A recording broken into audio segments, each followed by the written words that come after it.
Hello दोस्तों, GK Alex study में आपका स्वागत है। दोस्तों, रुक्मणी प्लेटफॉर्म की तरफ से मध्य निषेध कक्षपाल एवं चलंत दास्ता सिपाही भर्ती 2026 का प्रैक्टिस सेट 18 है। इसके पहले कुल 17 प्रैक्टिस सेट करा चुके हैं और इसका प्लेलिस्ट बना दी है, तो नीचे डिस्क्रिप्शन में लिंक दिया है, तो जाके सारा देख लें और इसका सारा PDF टेलीग्राम पर मिल जाएगा। तो चलिए शुरू करते हैं। सेट नंबर 18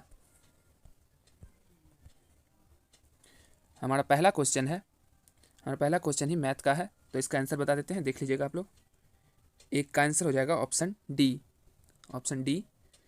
नेक्स्ट, दो का आंसर हो जाएगा option B. Next, question number 3 का आंसर हो जाएगा ऑप्शन ए, जो कि सही है, ए। नेक्स्ट, क्वेश्चन नंबर 4, निम्न में से कौन रात्रि के समय कार्बन डाइऑक्साइड लेते हैं और एक मध्यस्थ उत्पाद तैयार करते हैं तथा दिन के दौरान क्लोरोफिल ऊर्जा अवशोषित करके उस पर कार्य करके अंतिम उत्पाद बनाते हैं। निम्न में से कौन रात्रि के समय कार्बन डाइऑक्साइड लेते हैं और एक मध्यस्थ उत्पाद तैयार करता है तथा दिन के दौरान क्लोरोफिल ऊर्जा अवशोषित करके उस पर कार्य करके अंतिम उत्पाद बनाते हैं। तो इसका आंसर हो जाएगा 4 का ऑप्शन बी, मरुद्भिय पौधे। नेक्स्ट, क्वेश्चन नंबर 5, निम्नलिखित में से कौन सा हार्मोन अग्र पीयूष ग्रंथि से स्रावित नहीं होती? निम्नलिखित में से कौन सा हार्मोन अग्र पीयूष ग्रंथि से स्रावित नहीं होती? तो इसका आंसर हो जाएगा 5 का ऑप्शन सी, ऑक्सीटोसिन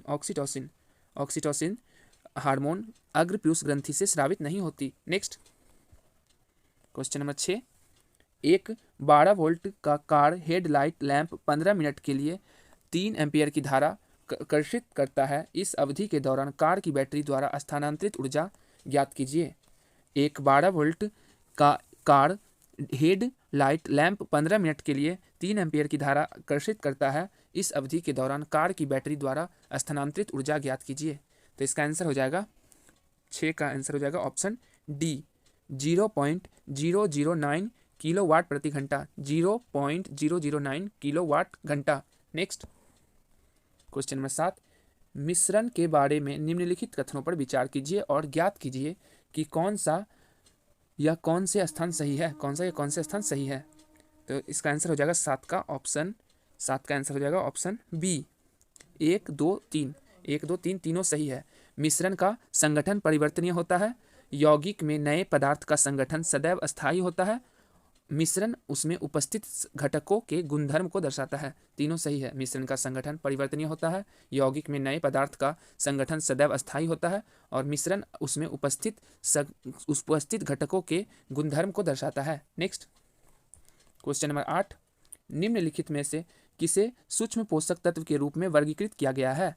निम्नलिखित में से किसे सूक्ष्म पोषक तत्व के रूप में वर्गीकृत किया गया है? तो 8 का आंसर हो जाएगा ऑप्शन डी, विटामिन को। निम्नलिखित में से किसे सूक्ष्म पोषक तत्व के रूप में वर्गीकृत किया गया है?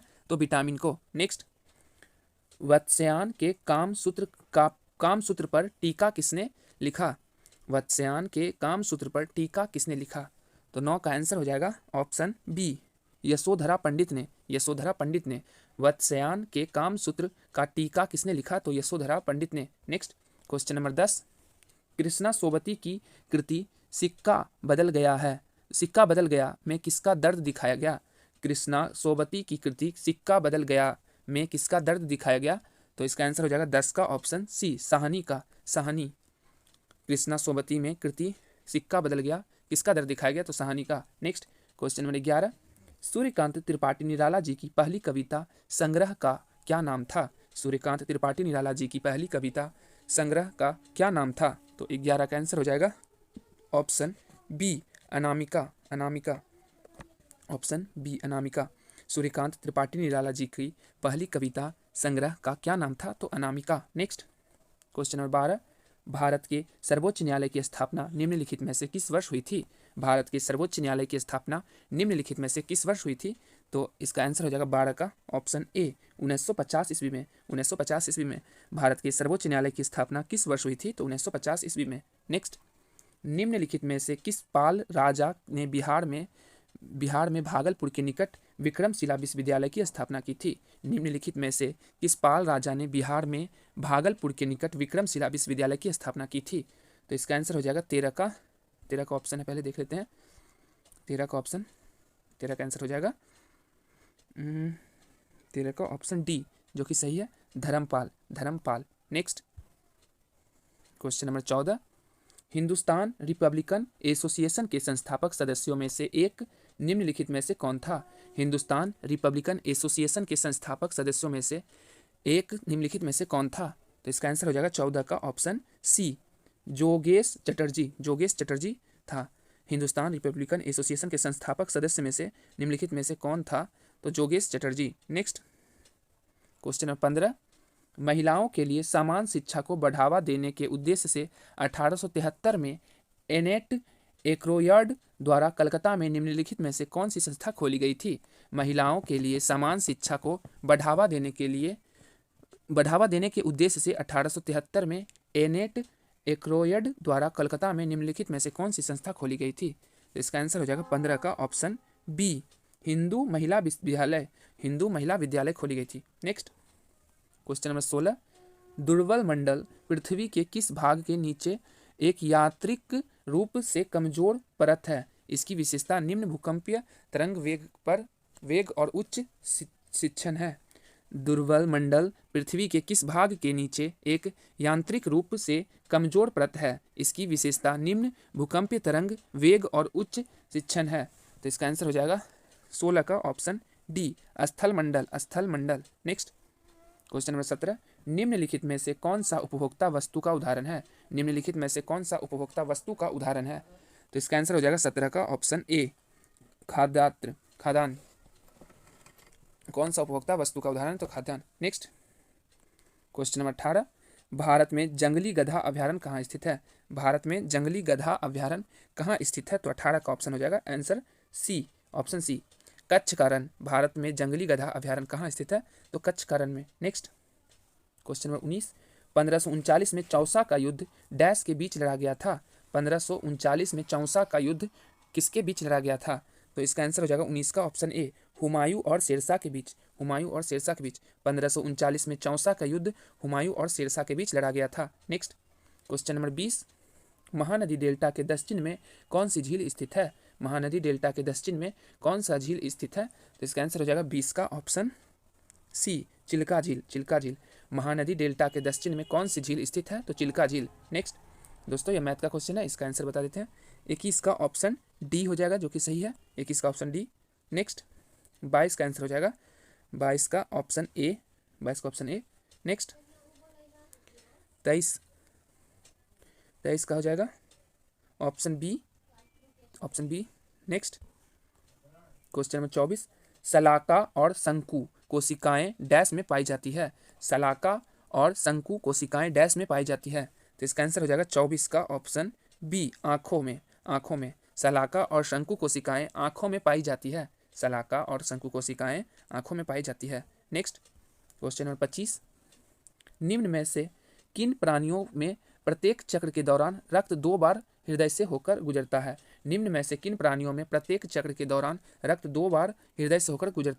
तो इसका आंसर हो जाएगा 25 का ऑप्शन डी, स्तनधारी पक्षी और सरीसृप वर्ग। किन प्राणियों में प्रत्येक चक्र के दौरान रक्त 2 बार हृदय से होकर गुजरता है? तो स्तनधारी पक्षी और सरीसृप वर्ग। नेक्स्ट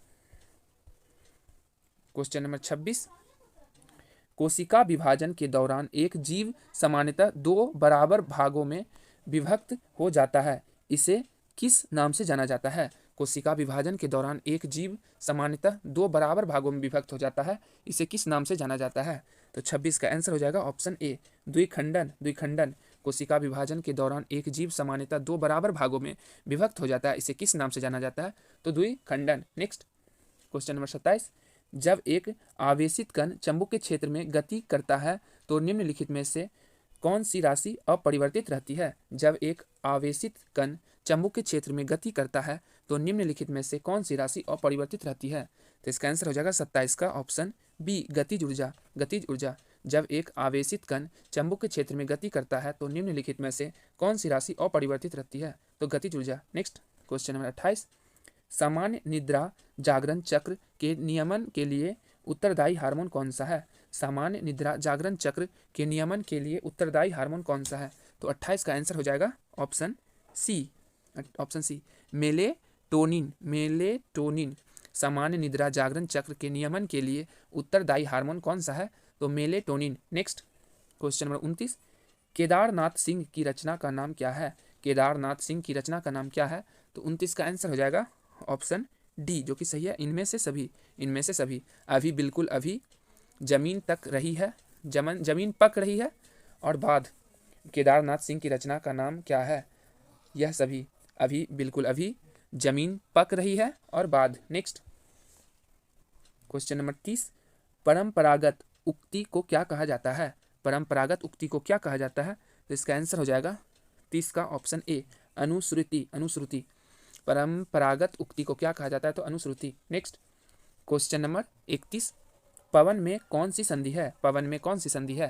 तो इसका आंसर हो जाएगा 31 का ऑप्शन डी, अयादी संधि। अयादी संधि पवन में कौन सी संधि है? तो अयादी संधि। नेक्स्ट क्वेश्चन नंबर 32, निम्नलिखित में से कौन सा राज्य तांबा उत्पादक राज्य नहीं है? निम्नलिखित में से कौन सा राज्य तांबा उत्पादक राज्य नहीं है? तो इसका आंसर हो जाएगा 32 का ऑप्शन ए, पंजाब। पंजाब तांबा उत्पादक राज्य नहीं है, बल्कि जबकि राजस्थान, झारखंड और मध्य प्रदेश तांबा उत्पादक राज्य है। नेक्स्ट क्वेश्चन नंबर 33, दोआब के नाम से जाना जाने वाला क्षेत्र निम्नलिखित में से किसके बीच स्थित है? दोआब के नाम से जाना जाने वाला क्षेत्र निम्नलिखित में से किसके बीच स्थित है? तो 33 का आंसर हो जाएगा ऑप्शन डी, दो नदियों के बीच। दो नदियों के बीच दोआब के नाम से जाना जाने वाला क्षेत्र किसके बीच स्थित है? तो दो नदियों के बीच। नेक्स्ट क्वेश्चन नंबर 34, भारतीय संविधान के अनुसार राज्यसभा की अधिकतम सदस्य संख्या कितनी है? भारतीय संविधान के अनुसार राज्यसभा की अधिकतम सदस्य संख्या कितनी है? तो इसका आंसर हो जाएगा 34 का ऑप्शन सी, 250। 250 भारतीय संविधान के अनुसार राज्यसभा की अधिकतम सदस्य संख्या कितनी है? तो 250। नेक्स्ट क्वेश्चन नंबर 35, भारत में आर्थिक सुधारों की शुरुआत किस वर्ष हुई जिसने वैश्वीकरण का मार्ग प्रशस्त किया? भारत में आर्थिक सुधार की शुरुआत किस वर्ष हुई जिसने वैश्वीकरण का मार्ग प्रशस्त किया? तो इसका आंसर हो जाएगा 35 का ऑप्शन सी, 1991 में। 1991 में भारत में आर्थिक सुधार की शुरुआत 1991 में हुई जिसने वैश्वीकरण का मार्ग प्रशस्त किया। Next question number 36, Makar Sankranti के अवसर पर प्रतिवर्ष मालेश्वर यात्रा निम्नलिखित में से किस राज्य में आयोजित की जाती है? मकर संक्रांति के अवसर पर प्रतिवर्ष मालेश्वर यात्रा निम्नलिखित में से किस राज्य में आयोजित की जाती है? तो इसका आंसर हो जाएगा 36 का ऑप्शन सी, महाराष्ट्र में। महाराष्ट्र में मकर संक्रांति के अवसर पर प्रतिवर्ष मालेश्वर यात्रा महाराष्ट्र राज्य में आयोजित की जाती है। नेक्स्ट क्वेश्चन नंबर 37, निम्नलिखित मौर्य सम्राटों को कालानुक्रमिक क्रम में व्यवस्थित करें। तो इसका आंसर हो जाएगा 37 का ऑप्शन हो जाएगा सी, 1 4 3 2। 1 4 3 2। 37 में पहले 1 होगा, बिंदुसार, उसके बाद अशोक, फिर संप्रति, फिर बृहदर्थ। पहले बिंदुसार, अशोक, संप्रति, फिर बृहदर्थ। नेक्स्ट क्वेश्चन नंबर 38, विशाल स्नानागार सिंधु घाटी सभ्यता के निम्नलिखित में से किस स्थल की उल्लेखनीय विशेषताओं में से एक है? विशाल स्नानागार सिंधु घाटी सभ्यता के निम्नलिखित में से किस स्थल की उल्लेखनीय विशेषताओं में से एक है? तो 38 का आंसर हो जाएगा ऑप्शन ए, मोहनजोदड़ो। मोहनजोदड़ो विशाल स्नानागार सिंधु घाटी सभ्यता के निम्नलिखित में से किस स्थल की उल्लेखनीय विशेषताओं में से एक है? तो मोहनजोदड़ो। नेक्स्ट क्वेश्चन नंबर 39, निम्नलिखित में से कौन सी जनजाति मुख्यतः अंडमान एवं निकोबार द्वीप समूह में निवास करती है? निम्नलिखित में से कौन सी जनजाति मुख्यतः अंडमान एवं निकोबार द्वीप समूह में निवास करती है? तो इसका आंसर हो जाएगा 39 का ऑप्शन डी, सोमपेन। सोमपेन जनजाति। कौन सी जनजाति मुख्यतः अंडमान एवं निकोबार द्वीप समूह में निवास करती है? तो सोमपेन जनजाति। नेक्स्ट क्वेश्चन नंबर 40, 86वें संविधान संशोधन अधिनियम द्वारा संविधान में शिक्षा का अधिकार किस अनुच्छेद के अंतर्गत जोड़ा गया? 86वें संविधान संशोधन अधिनियम द्वारा संविधान में शिक्षा का अधिकार किस अनुच्छेद के अंतर्गत जोड़ा गया? तो 40 का आंसर हो जाएगा ऑप्शन सी, अनुच्छेद 21 का ए में। अनुच्छेद 21 का ए में 86वें संविधान संशोधन अधिनियम द्वारा संविधान में शिक्षा का अधिकार किस अनुच्छेद के अंतर्गत जोड़ा गया? तो अनुच्छेद 21 का ए में। नेक्स्ट दोस्तों, यह मैथ का क्वेश्चन है, इसका आंसर है 41 का ऑप्शन डी, जो कि सही है, 41 का ऑप्शन डी। नेक्स्ट 42 का आंसर हो जाएगा 42 का ऑप्शन सी, 42 का ऑप्शन सी। नेक्स्ट 43 का आंसर हो जाएगा 43 का option A. Next question number 44, prism द्वारा इनमें से किस रंग की प्रकाश किरण का विचलन अधिकतम होगा? प्रिज्म द्वारा इनमें से किस रंग का प्रकाश किरण का विचलन अधिकतम होगा? तो इसका आंसर हो जाएगा 44 का ऑप्शन डी, बैंगनी का, बैंगनी का। प्रिज्म द्वारा बैंगनी रंग की प्रकाश किरण का विचलन अधिकतम होगा। नेक्स्ट क्वेश्चन नंबर 45, निम्नलिखित में से कौन सा तत्व एक्टिनाइड वर्ग के तत्वों के अंतर्गत आता है? निम्नलिखित में से कौन सा तत्व एक्टिनाइड वर्ग के तत्वों के अंतर्गत आता है? तो 45 का आंसर हो जाएगा ऑप्शन सी, थोड़ियम, थोड़ियम। कौन सा तत्व एक्टिनाइड वर्ग के तत्वों के अंतर्गत आता है? तो थोड़ियम। नेक्स्ट क्वेश्चन नंबर 46, मान लीजिए कि एक बिंदु स्रोत एक प्रणाली पर आपतित होता है और यह प्रणाली की मुख्य अक्ष के सापेक्ष प्रकाश का समानांतर किरण पुंज उत्पन्न करता है। यह प्रणाली डैश है। मान लीजिए कि एक बिंदु स्रोत एक प्रणाली पर आपतित होता है और यह प्रणाली की मुख्य अक्ष के सापेक्ष प्रकाश का समानांतर किरण पुंज उत्पन्न करता है। यह प्रणाली डैश है। तो इसका आंसर हो जाएगा 46 का, 46 का आंसर हो जाएगा ऑप्शन डी, या तो अवतल दर्पण या उत्तल लेंस, या तो अवतल दर्पण या उत्तल लेंस। नेक्स्ट क्वेश्चन नंबर 47, पृथ्वी पर मापे जाने पर किसी वस्तु का भार 60 न्यूटन होता है। चंद्रमा पर मापे जाने पर इस वस्तु का भार कितना होगा? दिया गया है कि चंद्रमा का गुरुत्वाकर्षण जी पृथ्वी के जी का 1/6 है। तो इसका आंसर हो जाएगा 47 का ऑप्शन, 47 का आंसर हो जाएगा 47 का ऑप्शन सी, 10 न्यूटन, 10 न्यूटन। पृथ्वी पर मापे जाने पर किसी वस्तु का भार 60 न्यूटन है होता है। चंद्रमा पर मापे जाने पर इस वस्तु का भार कितना होगा? तो 10। नेक्स्ट क्वेश्चन नंबर 48, लेंस के प्रकाशिक केंद्र से निर्गत किरण डैश, लेंस के प्रकाशिक केंद्र से निर्गत किरण डैश। तो इसका आंसर हो जाएगा 48 का ऑप्शन, 48 का ऑप्शन बी, अविचलित रहेगी, अविचलित रहेगी। लेंस के प्रकाशिक केंद्र के निर्गत किरण अविचलित रहेगी। नेक्स्ट क्वेश्चन नंबर 49, सही वर्तनीय वाला शब्द निम्न में कौन है? सही वर्तनीय वाला शब्द निम्न में कौन है? तो 49 का आंसर हो जाएगा ऑप्शन बी, अनभिज्ञ, अनभिज्ञ। नेक्स्ट क्वेश्चन नंबर 50, निर्धन शब्द में कौन सा समास है? निर्धन शब्द में कौन सा समास है? तो 50 का आंसर हो जाएगा, 50 का आंसर हो जाएगा ऑप्शन सी, तत्पुरुष, तत्पुरुष। निर्धन शब्द में कौन सा समास है? तो तत्पुरुष। Next question number 51, change the sentence given below into negative, she work hard to succeed. तो इसका आंसर हो जाएगा 51 का, 51 का आंसर हो जाएगा option B, she does not work hard to success, she does not work hard to succeed. Next question number 52, निम्नलिखित में से कौन 1907 में जर्मनी के स्टटगार्ट में इंटरनेशनल सोशलिस्ट कॉन्फ्रेंस के दौरान विदेशी धरती पर भारतीय ध्वज फहराने वाला पहला व्यक्ति बना? निम्नलिखित में से कौन 1907 में जर्मनी के स्टटगार्ट में इंटरनेशनल सोशलिस्ट कॉन्फ्रेंस के दौरान विदेशी धरती पर भारतीय ध्वज फहराने वाला पहला व्यक्ति बना? तो इसका आंसर हो जाएगा 52 का ऑप्शन, 52 का ऑप्शन सी, मैडम भिकाजी कामा, मैडम भिकाजी कामा। निम्नलिखित में से कौन 1907 में जर्मनी के स्टटगार्ट में इंटरनेशनल सोशलिस्ट कॉन्फ्रेंस के दौरान विदेशी धरती पर भारतीय ध्वज फहराने वाला पहले व्यक्ति बना? तो मैडम भिकाजी कामा। नेक्स्ट क्वेश्चन नंबर 53, द्वितीय पंचवर्ष योजना का मुख्य लक्ष्य क्या था? द्वितीय पंचवर्ष योजना का मुख्य लक्ष्य क्या था? तो इसका आंसर हो जाएगा 53 का ऑप्शन बी, तीव्र औद्योगिकीकरण, तीव्र औद्योगिकीकरण। द्वितीय पंचवर्ष योजना का मुख्य लक्ष्य क्या था? तो तीव्र औद्योगिकीकरण। नेक्स्ट क्वेश्चन नंबर 54, भारत में ग्रामीण विकास और स्वरोजगार को बढ़ावा देने वाला संगठन कौन सा है?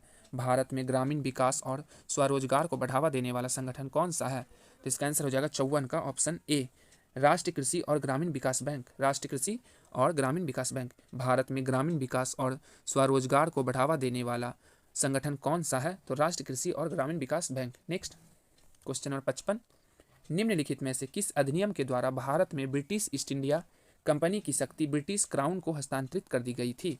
निम्नलिखित में से किस अधिनियम के द्वारा भारत में ब्रिटिश ईस्ट इंडिया कंपनी की शक्ति ब्रिटिश क्राउन को हस्तांतरित कर दी गई थी?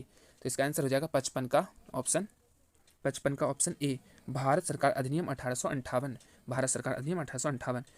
किस अधिनियम के द्वारा भारत में ब्रिटिश ईस्ट इंडिया कंपनी की शक्ति ब्रिटिश क्राउन को हस्तांतरित कर दी गई थी? तो भारत सरकार अधिनियम 1858 के तहत। नेक्स्ट क्वेश्चन नंबर 56, 11वीं पंचवर्षीय योजना 2007 से 2012 की लक्षित वृद्धि दर कितनी थी? 11वीं पंचवर्षीय योजना की लक्षित वृद्धि कितनी थी?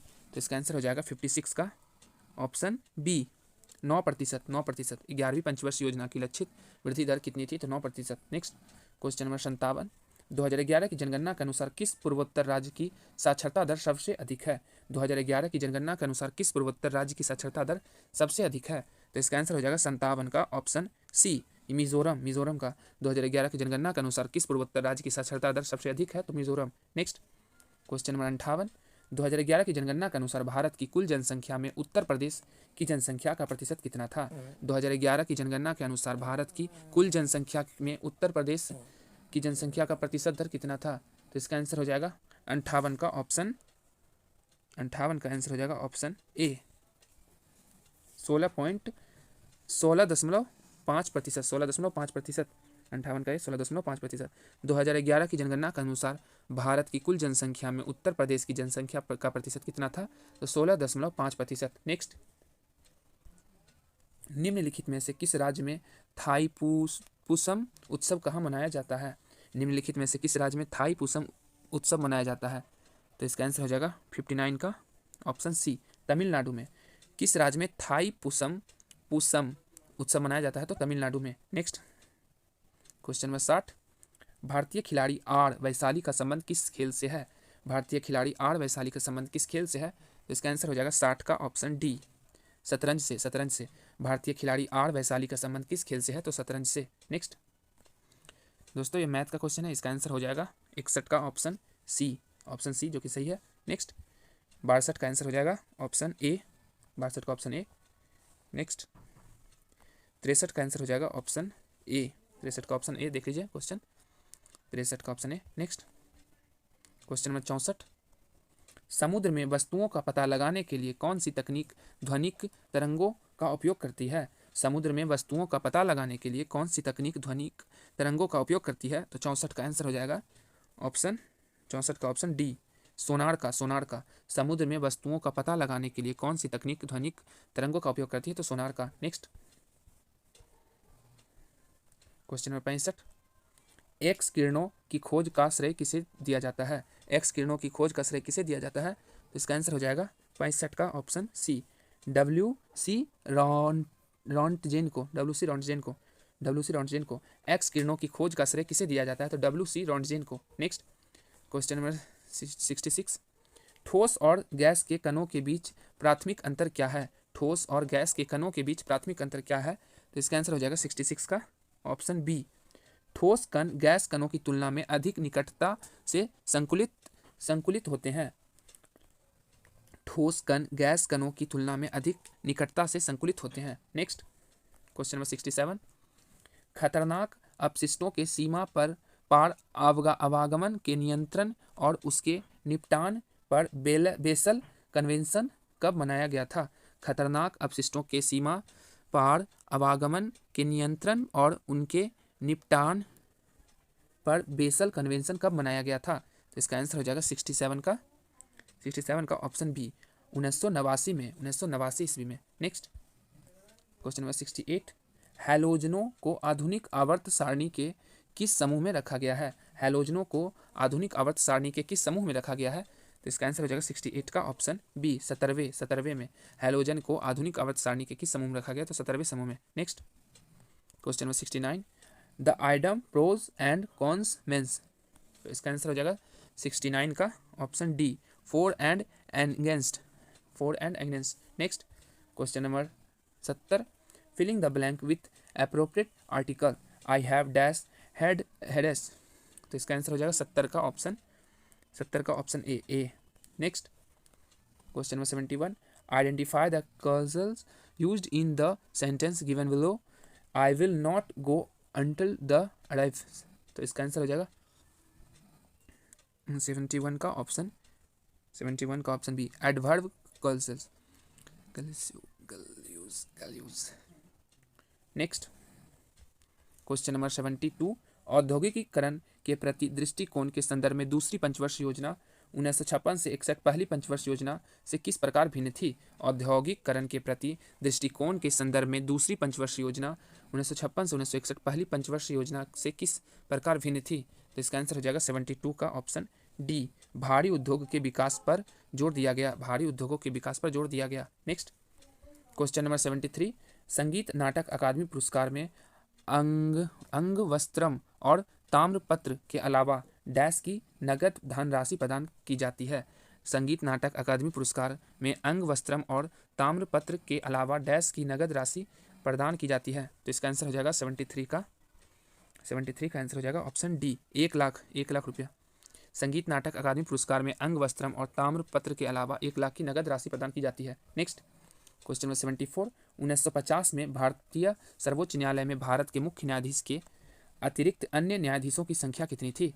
1950 में भारतीय सर्वोच्च न्यायालय में भारत के मुख्य न्यायाधीश के अतिरिक्त अन्य न्यायाधीशों की संख्या कितनी थी? तो इसका आंसर हो जाएगा 74 का ऑप्शन ए, 7। 74 का ऑप्शन ए।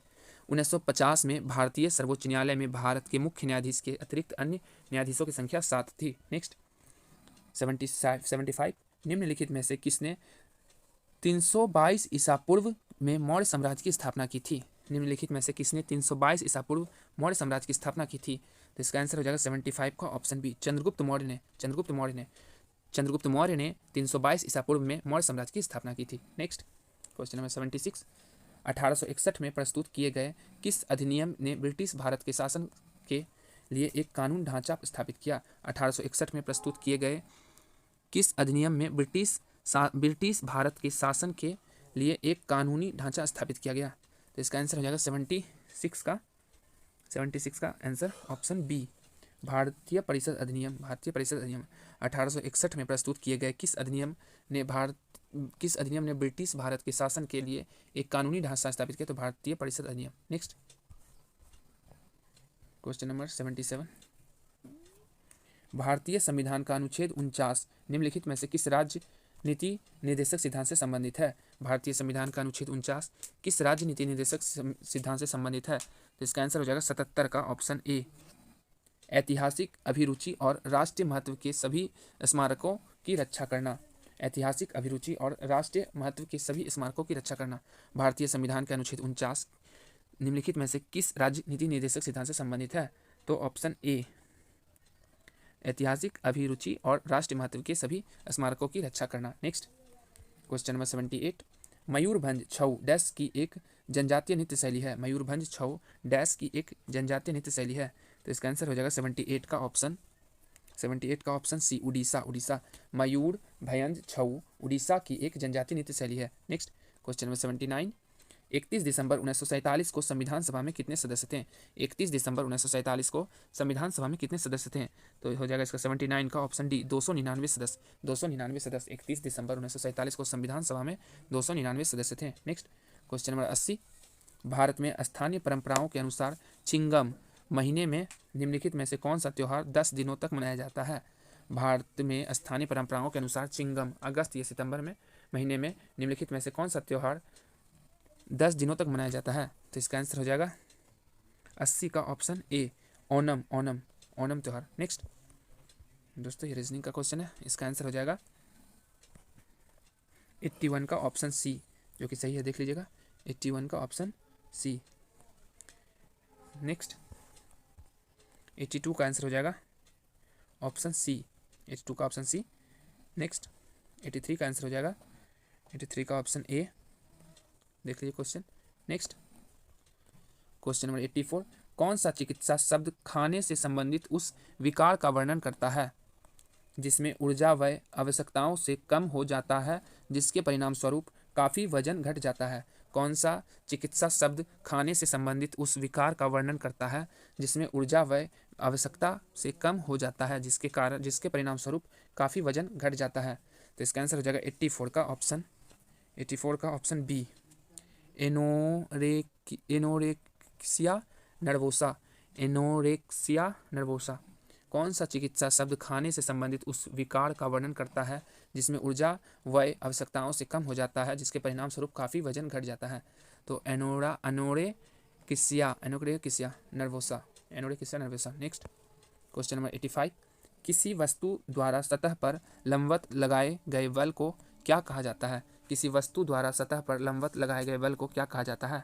तो 85 का आंसर हो जाएगा ऑप्शन बी, प्रणोद कहा जाता है। प्रणोद, किसी वस्तु द्वारा सतह पर लंबवत लगाए गए बल को प्रणोद कहा जाता है। नेक्स्ट 86, डैश एक प्रायोगिक उपग्रह है जिसे भारतीय अंतरिक्ष अनुसंधान संगठन इसरो ने पहली बार अगस्त 1979 में सतीश धवन अंतरिक्ष केंद्र से प्रक्षेपित किया था।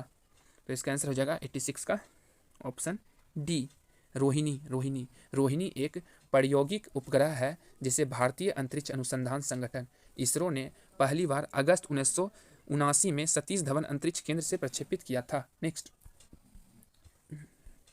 क्वेश्चन नंबर 87, निम्नलिखित में से कौन सा रोग प्रोटोजोआ के कारण होता है? निम्नलिखित में से कौन सा रोग प्रोटोजोआ के कारण होता है? तो इसका आंसर हो जाएगा 87 का ऑप्शन ए, मलेरिया।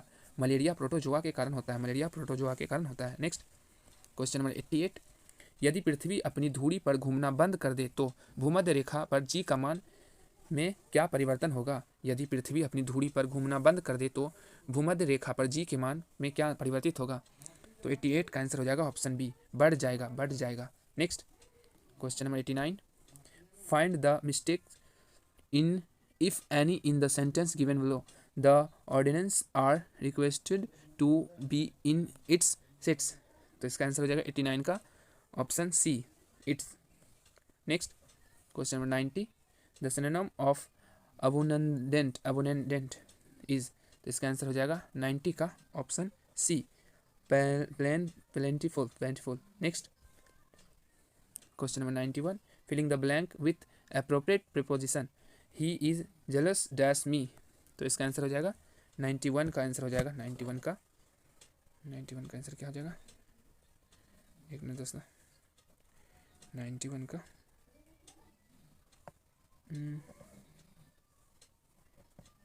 सॉरी दोस्तों, वेट करना पड़ रहा है। 91 का आंसर हो जाएगा option C, C, he is jealous of me. Next 92, question number 92, 15 अगस्त 1947 को भारत की आज़ादी के समय दिल्ली के लाल किले पर भारतीय ध्वज फहराते समय अपनी प्रस्तुति देने वाले शहनाई वादक निम्नलिखित में से कौन थे? 15 अगस्त 1947 को भारत की आज़ादी के समय दिल्ली के लाल किले पर भारतीय ध्वज फहराते समय अपनी प्रस्तुति देने वाले शहनाई वादक निम्नलिखित में से कौन थे? तो इसका आंसर हो जाएगा 92 का ऑप्शन सी, Bismillah Khan, Bismillah Khan, Bismillah Khan. Next question number 93, 1930 में दांडी नमक मार्च का नेतृत्व किसने किया? 1930 में दांडी नमक मार्च का नेतृत्व किसने किया? तो इसका आंसर हो जाएगा 93 का ऑप्शन ए, महात्मा गांधी ने। महात्मा गांधी ने 1930 में दांडी नमक मार्च का नेतृत्व महात्मा गांधी ने किया। नेक्स्ट क्वेश्चन नंबर 94, मिश्रित अर्थव्यवस्था में कौन कौन से क्षेत्र मिलकर काम करते हैं? मिश्रित अर्थव्यवस्था में कौन कौन से क्षेत्र मिलकर काम करते हैं? तो इसका आंसर हो जाएगा 94 का ऑप्शन सी, सरकारी और निजी, सरकारी और निजी। मिश्रित अर्थव्यवस्था में कौन कौन से क्षेत्र मिलकर काम करते हैं? तो सरकारी और निजी। नेक्स्ट क्वेश्चन नंबर 95, मौर्य राजधानी पाटलिपुत्र की यात्रा करने वाला यूनानी दूत निम्नलिखित में से कौन था जिसका वृत्तांत मौर्य काल का एक प्रमुख स्रोत है? मौर्य राजधानी पाटलिपुत्र की यात्रा करने वाला यूनानी दूत निम्नलिखित में से कौन था जिसका वृत्तांत मौर्य काल में एक प्रमुख स्रोत है?